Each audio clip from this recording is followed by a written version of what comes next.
Hey, back again. Um,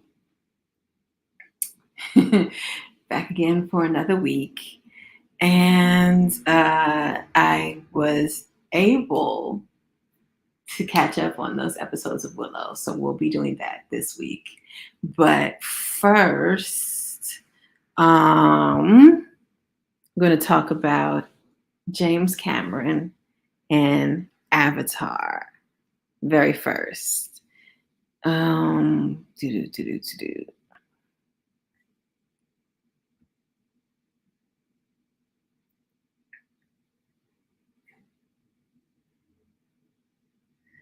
Okay. So,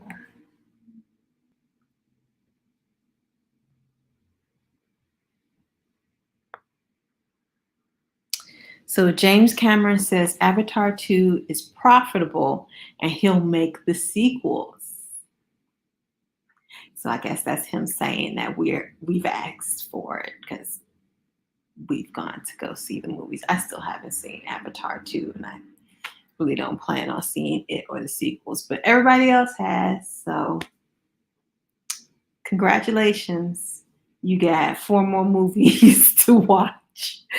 The visionary director says The Way of Water will easily pass the break-even point at the box office, and now he can't wiggle out of making more sequels. Yes, he can. You can do whatever the hell you want. You're James Cameron. If you don't want to make them, don't make them. Simple as that.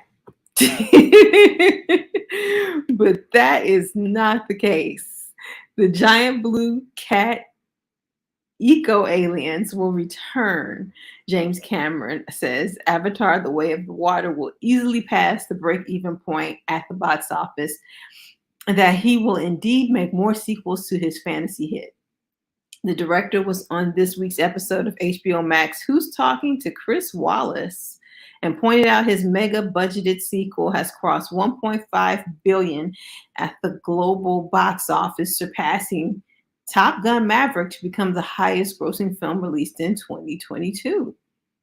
I didn't realize Top Gun Maverick was the highest grossing film of 2022 until Avatar Way of the Water. I didn't realize that movie made that much money. I just watched that movie. It looks like just with the momentum that the film has now, that will easily pass our break even in the next few days. So it looks like I can't wiggle out of this. I'm going to have to do those other sequels, Cameron said, with presumably some feigned reluctance. Yes, given his obvious dedication and enthusiasm for his franchise, I know what I'm going to be doing the next 6 or 7 years. It's going to be 10 or 15. The point is, we're going to be okay. I'm sure that we'll have a discussion soon with the top folks at Disney about the game plan going forward for Avatar 3, which is already in the can.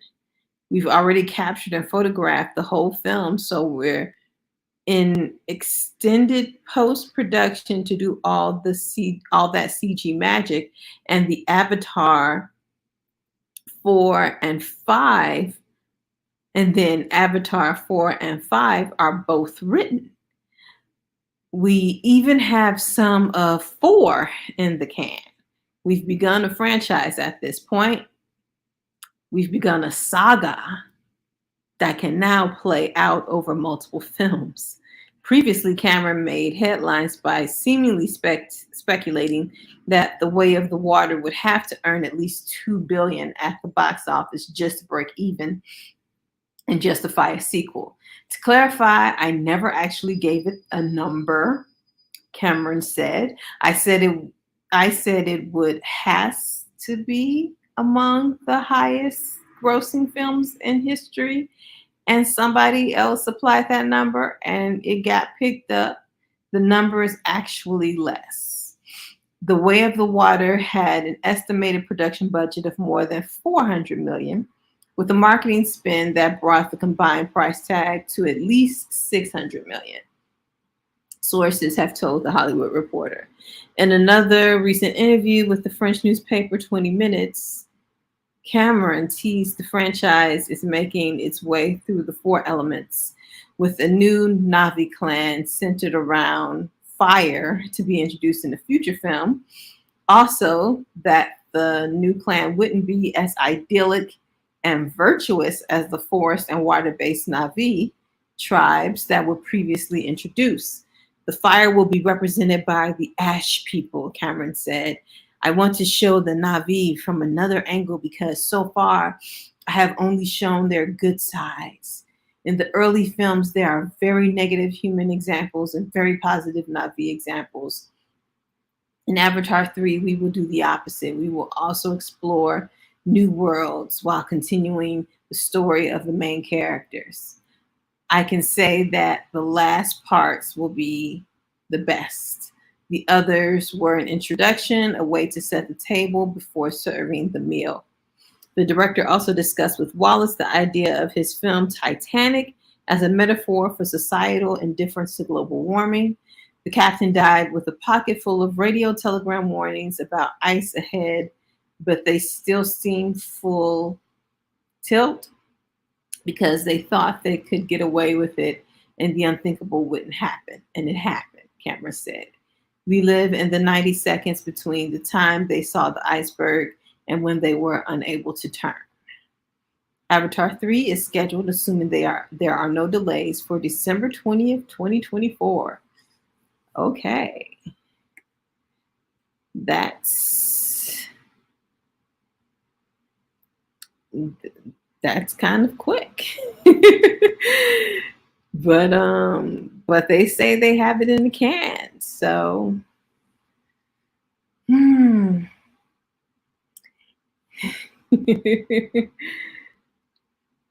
Is the streets really clamoring for more avatars? I didn't really see much hype around the second one. Well, it's made $1.5 billion.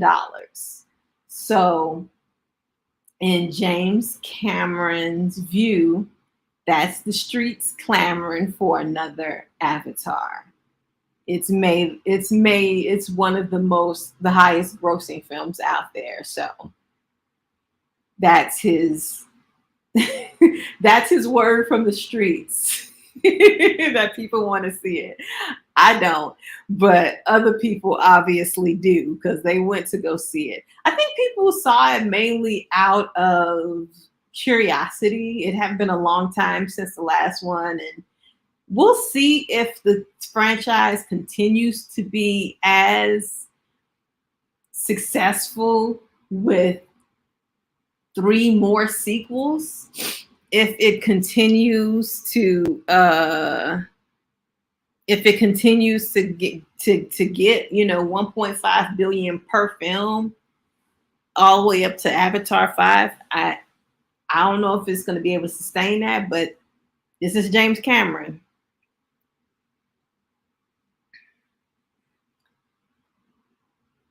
I don't know. As far as I know, he was working on it, but I have no idea what took him so long. It's not like he was doing anything else. He wasn't doing anything else. And he's acting like he's going to get these next 3 movies out in the next 6 or 7 years. When the first movie came out in 2009, I'm like, no, you're going to take the next 10 or 15 years to get these next 3 movies out. Like, seriously. He said 1.5 billion. Okay, that's fair. Yeah. So so he really believes, but 1.5 billion, they still haven't broken even. He says they're close to breaking even. That's how expensive it was to make this movie. 1.5 billion, and they're close to breaking even. But he believes they're going to get there because they've made so much money. They're the highest grossing film of 2022. They're going to break even.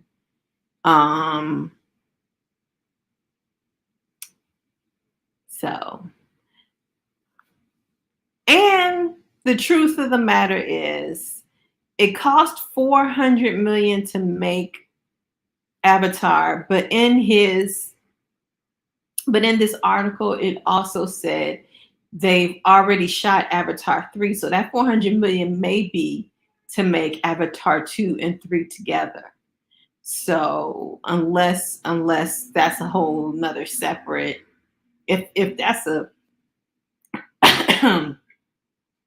separate budget, these movies are way too expensive. I'm hoping that the 400 million is the Avatar 2, Avatar 3, and some of Avatar 4. Because that would make more sense. Because I was like, why is this so expensive when you have this, when part of the reason you're making these movies is that you've created this this technology, and that should have made it cheaper to make these movies. So yeah. So if he made 2.5 movies or 2.25 movies for $400 billion, then okay, then that's fair. Okay, and next we're going to talk about Greg Berlanti. Now he is the producer of pretty much all your DC superhero shows, all of the Arrowverse, Arrow, Flash, all those shows that is slowly coming to an end.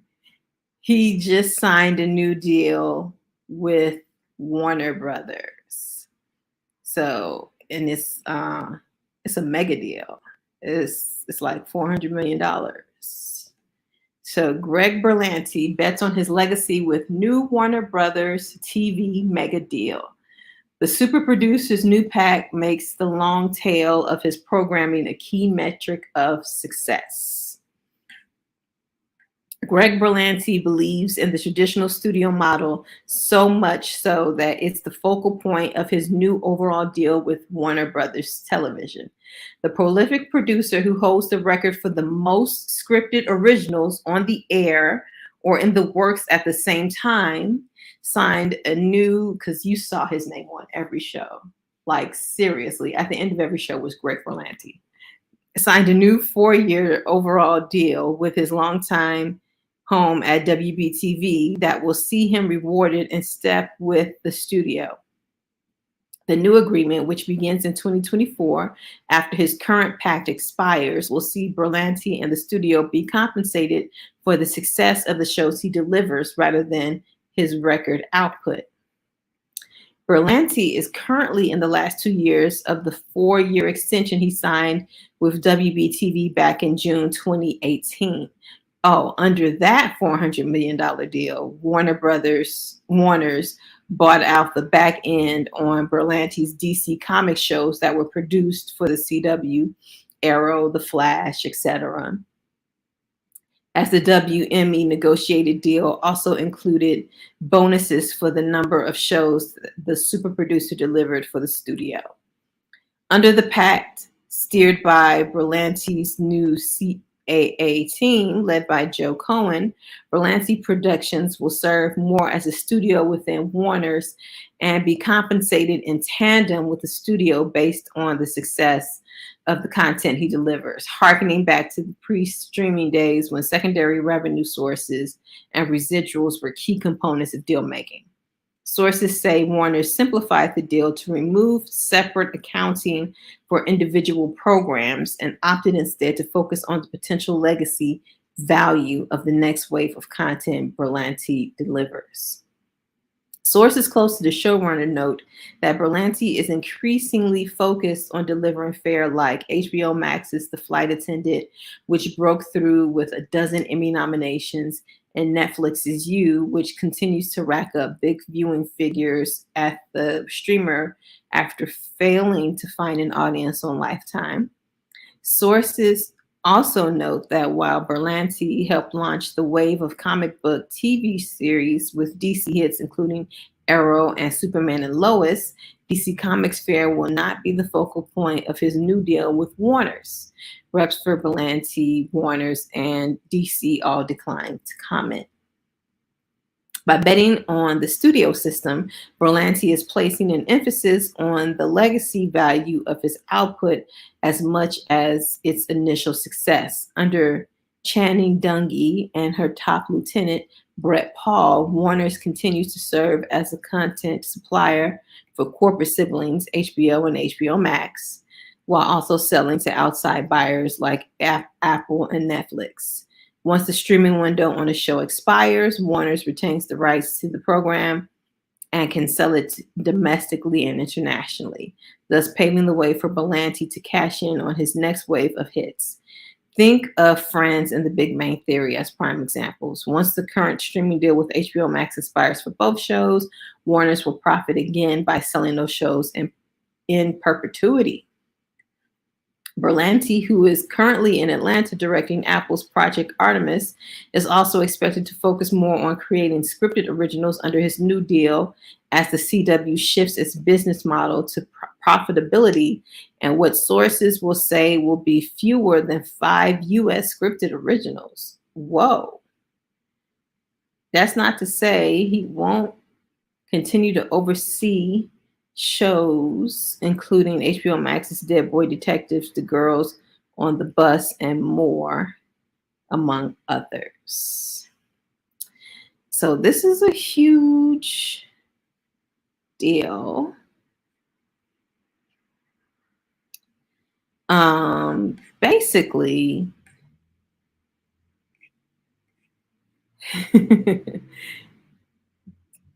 Basically, they're going to be doing, like, I guess they're changing the way it's sounding. It's sounding like he's going to be making shows, and they're going to be betting on just selling those shows in perpetuity, like Friends and The Big Bang Theory, like setting up deals that will last forever. So not just making shows,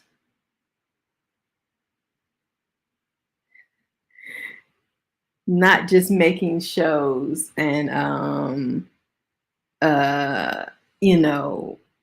just for the network, but also for streaming. But yeah, this is TV. So this is James Gunn is only over the studio. So DC Studios, although they are supposed to be in charge of TV, Greg Berlanti is sort of moving away from the superhero shows. So they really only have Arrow, The Flash, which is in its last season, and Superman and Lois left. That's it. And Superman and Lois is really it's brand new, but they may start a whole new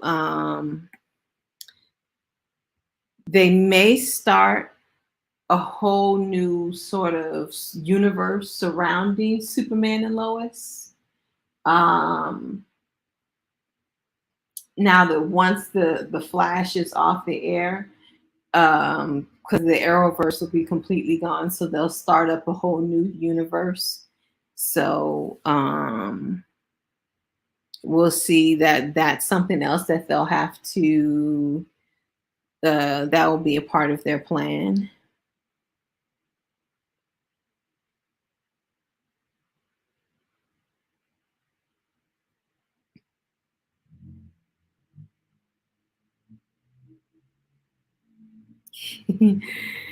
I haven't made up my mind on The Last of Us. I haven't made up my mind. I keep hearing people keep saying they think it looks like it's going to be good. So I haven't made up my mind. I may watch the first episode to see if it grabs me. but I haven't made up my mind on it just yet. So we'll see. We'll see. But I also have here premiere dates because this is, mid-season. What do you call it? The mid-season shows start, and we have the mid-season premiere dates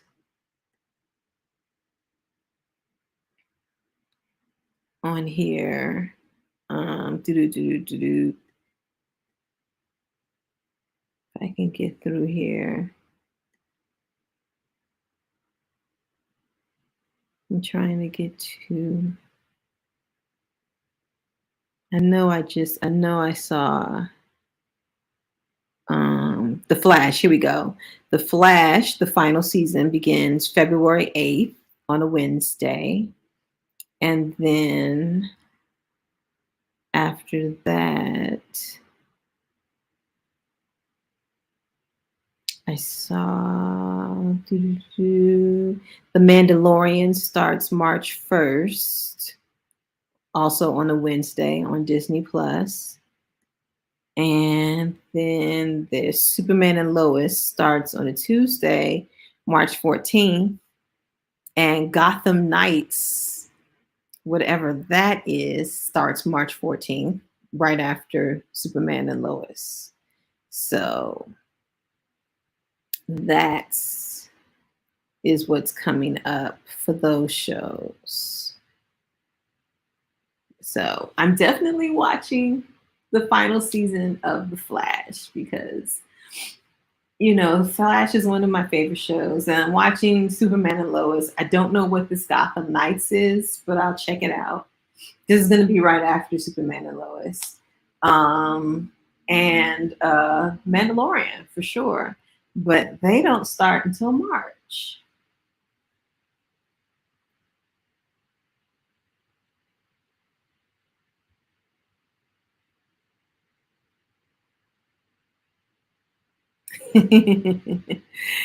Yeah.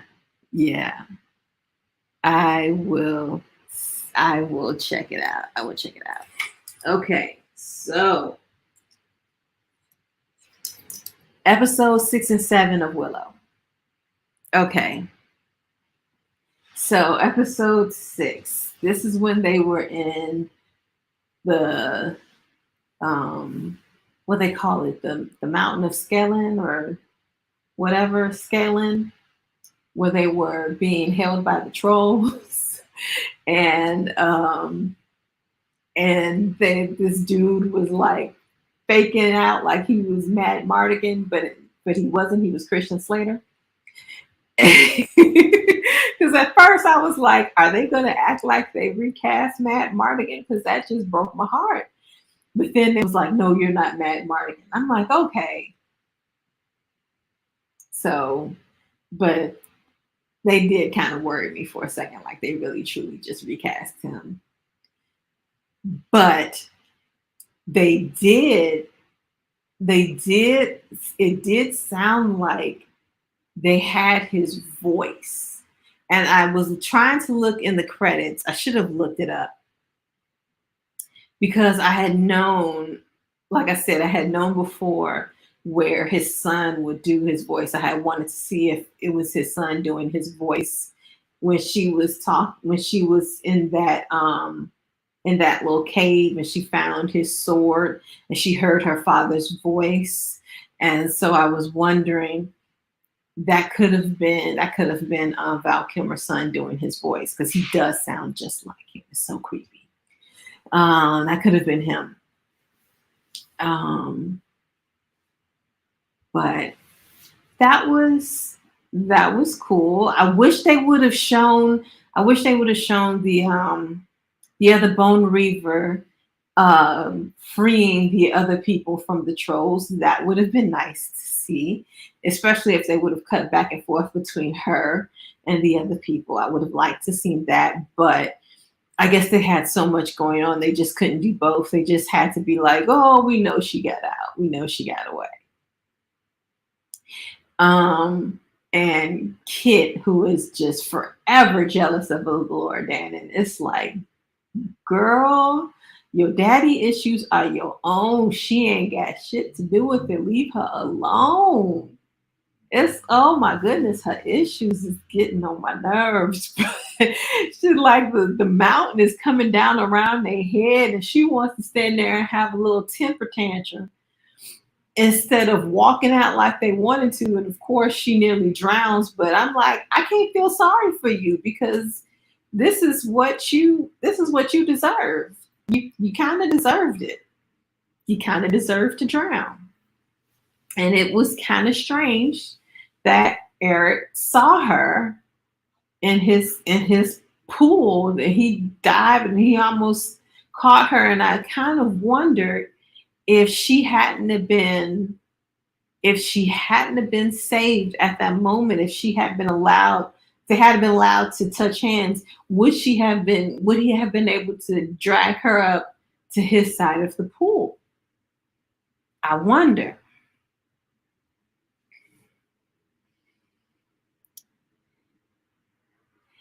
No, I did not seen Skip the Escape. I wanted to, but I did not see Skip the Escape. It took them too long.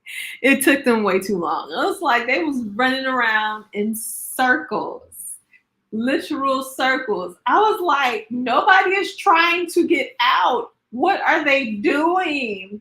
Why are they just walking in circles inside this mountain? What is going on?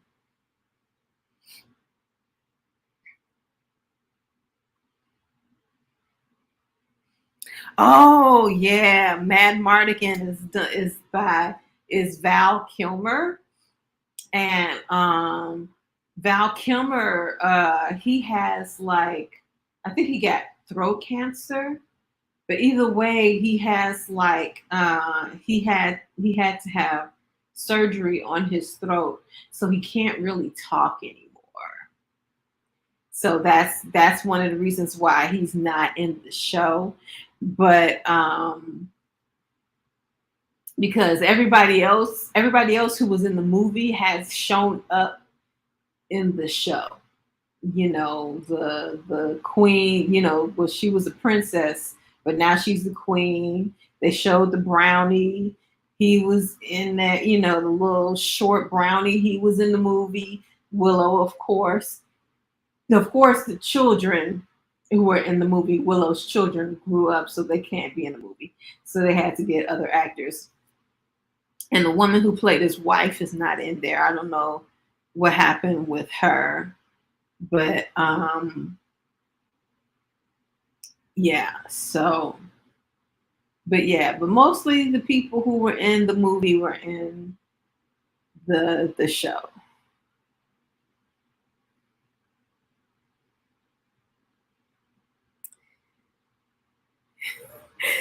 Oh, Kit, because yeah, she's annoying. She is thoroughly annoying. She is thoroughly annoying. So they finally, okay. So they do the puzzles. They get inside, and she wants to go, and she wants to follow her father's voice into what she doesn't know. And it's like, girl, you're surrounded by a mountain that is people who work for the crone. How do you not know that's not the crone using your father's voice to call you into the deep? Like, you don't know if that's really your father calling you. Your father would not call you to ask you to save him. He wouldn't do that. He would not do that. Girl, you foolish. You stupid. So they finally get out. And the next episode, they have to cross the Shattered Sea. And thankfully they can walk across it, but eventually they get a boat. And the prince, who's always talking about how he's, oh, I'm useless, useless, useless, but he stole a boat and he's been able to, and he's been the one, you know, uh, he's been the one controlling the boat, right? Steering the boat, and his flute has a magic. He he has a magic flute. Like since when? But they were like he has magic in him, so maybe that's why he's so easily possessed, because he has magic within him. Maybe that's why he got possessed when he was a child, because his magic. But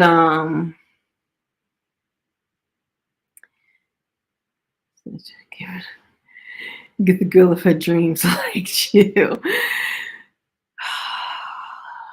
is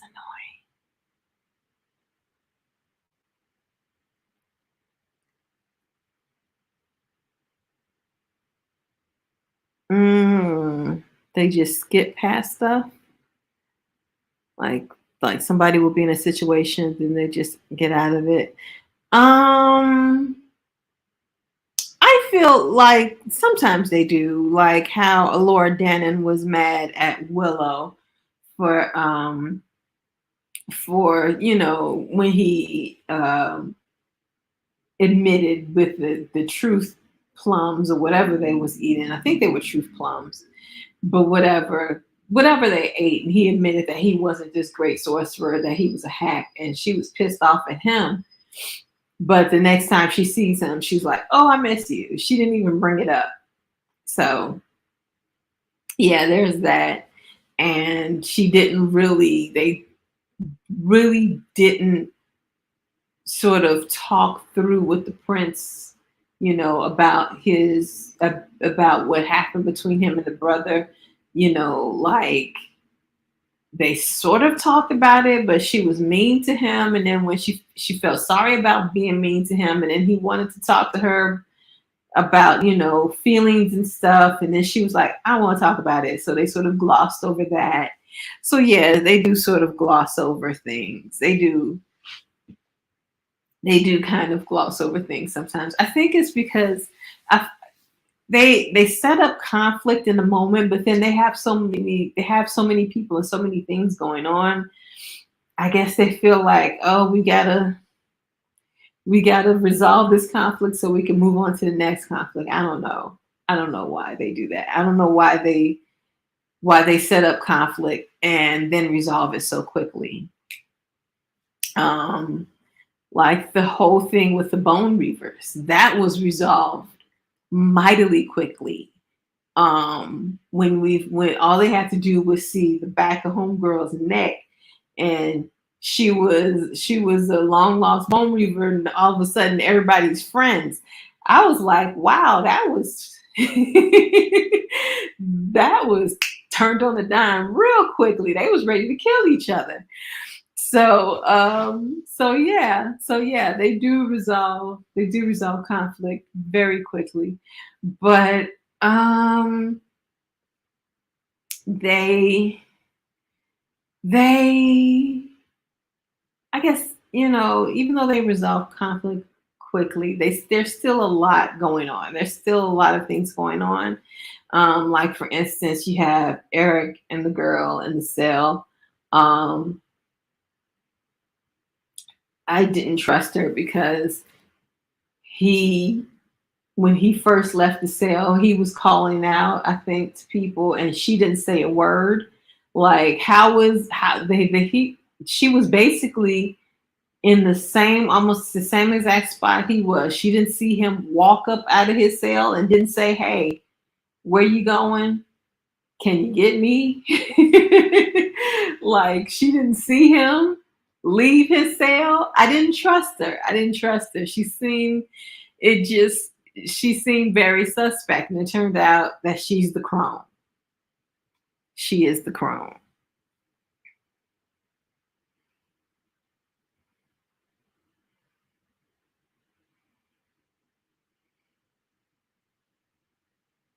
Foreman and Kid versus the sewer rats got resolved without a scene. uh The whole who betrayed who? Did Borman betray Madam Mardigan, or did Christian Slater betray Matt Mardigan? I am still not sure who betrayed. I'm not still not sure who betrayed him, because they swear up and down it was the other one, and I don't know. I still don't know in the end who was telling the truth.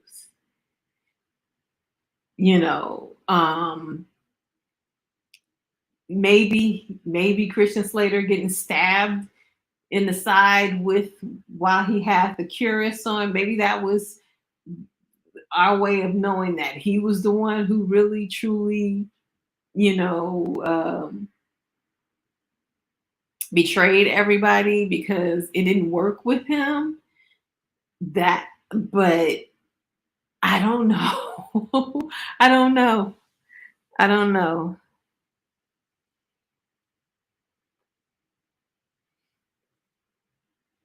Yeah.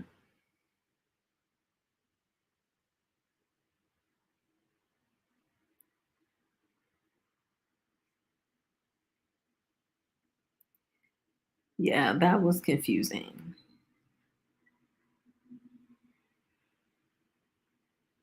Ah, that's a great way to think of it. Since Allagash sacrificed his life for them, I'm gonna say Borman betrayed them. Hmm. Well, I mean, Borman has been mighty shady this entire. He's been shady since he showed up on screen. He's been in. He was in the shade. His first his first moment on screen, he was in, literally in the shade and shadows. So, oh, thank you, Auntie Myra. I love you too. But yeah, he's constantly, he was in the shade from the moment he first showed up. So just shady. But yeah, so back to Eric and that and the crone. So so she like when he first drank that water, I was like, you should have never drank that water. First of all, why are you drinking water that's gold? That's not water that should be drunk. I don't care how thirsty you are, you don't drink gold water. That's not drinkable water. And you notice girl did not show herself to him until after he drank that gold water. That's when all of a sudden there was a princess in the cell next to him. Right. And two, she gave him some more water. Now he's evil. Now he got a haircut. Evil Eric got a haircut. And I was like, okay, so so if he had a haircut, that means he's been wearing a wig all this time. And I was like, okay, that lace front was on and popping, because I didn't realize he had a wig on. I thought that was his hair. Unless they really had him have long hair and really cut his hair, which I don't think they did. He had a good wig on. That was a really good wig.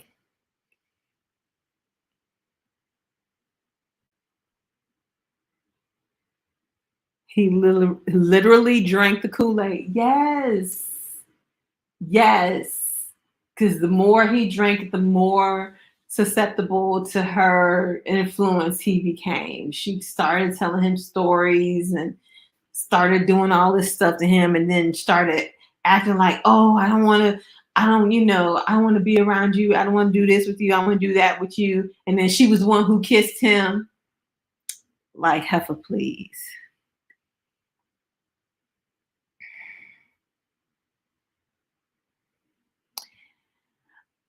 See, this is what I'm wondering. I'm wondering if the crone is the lost prince, because they did tell the story about Kashmir and the worm, and she told the same story about the worm. So they make it seem like, that there's something strange, like the worm um, started in Kashmir, and so she could have originated in Kashmir. So she could have been a princess who turned into a crone. So she could have been a princess ages ago. This could have been her original form. I don't know. I don't know. I'm between this is what she's showing herself as, and that this is her original form. It's sort of tossed up in the air with me.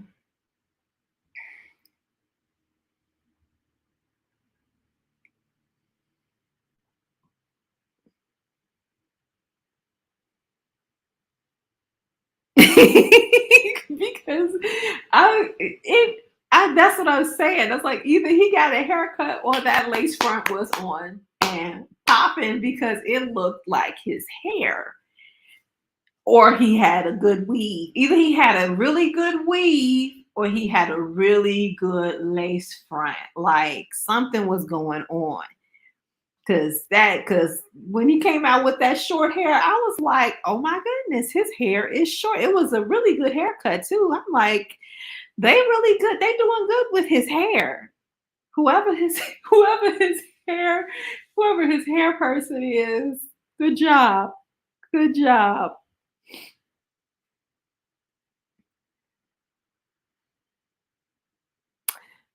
Said he was in love with the princess or the crone, because I wasn't listening to that old man. I wasn't listening to the old man when he was telling his story. I was half listening to that old man. So was he in love with the princess or the princess from Kashmir? Because I knew he said he was from Kashmir. I knew he was telling the story about. I knew he was from Kashmir and he was telling some story. But I wasn't paying attention. I was sort of, because it has slowed down, and so um my mind wandered. It wandered. But um but yeah, that was no great clips cut. But yeah, so okay, with the princess from Kashmir. He said he was on a mission to save her at one point. Ah, so the crone probably is the princess then. So the crone probably was the princess at one point, and she probably turned into the crone. Mm, okay. See, if I'd listened, I would have known that. Why- This is why listening is fundamental. You should listen. Listen, Linda, listen. Okay. So Eric is all dressed in black, got his hair laid, got some weapons, and now he is come face to face with his twin sister and his girlfriend. So what is going to happen next week? I mean, they're gonna be fighting. She's probably gonna have to use her magic on him. I don't know what's gonna. I don't know how they're gonna turn this tide and try to get good Eric back. I don't know how many more episodes we got, because that was episode 7. So maybe I don't know. I don't know how many more episodes we got. I don't know how many more episodes they have to change him from bad Eric to good Eric. So, uh, so we shall see. We shall see what happens next week. And this okay, so we shall see what happens on Willow next week. This upcoming Friday, I have a video. I'm bringing back a series I did. I started eons ago called Novel versus Adaptation, and I started on the Harry Potter series, and I was comparing the books to the movies, and I stopped on Goblet of Fire. So I'm picking back up with Order of the Phoenix, and that's gonna be um, this Friday, Order of the Phoenix, novel versus adaptation. So, oh, is one episode left? Oh, oh my goodness. See, I never steer you wrong. I never steer you wrong. So I shall see you next week. Thank you for watching. Bye.